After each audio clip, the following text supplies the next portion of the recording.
Hey, welcome back to Holo Health. Here, we want to become truly healthy, and part of that is focusing on our mental and our emotional state.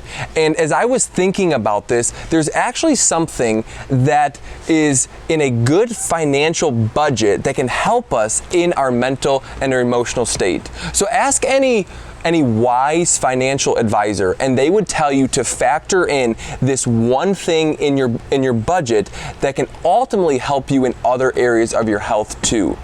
And that's this thing called margin.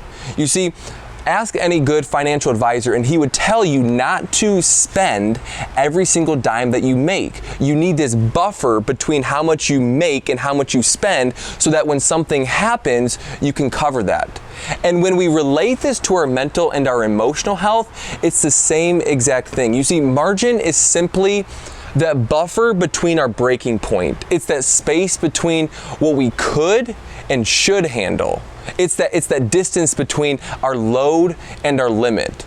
So what would it look like if we scheduled margin in our normal day-to-day schedule, or our time, or maybe even our attention?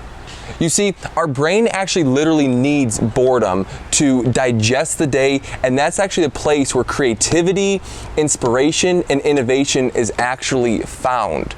So when people don't do this, I have noticed that they operate at a pace so quickly, they fill their schedule so much that ultimately leads them to burnout or just to an unhealthy mental state. So what would it look like instead of planning 20 minutes to rush out the door? What if we planned 30 or 40 minutes and we took our time and we had margin as we got ready? Or on our 30-minute drive home, instead of listening to one more podcast, what if we just let our brain sit in silence and digest the day?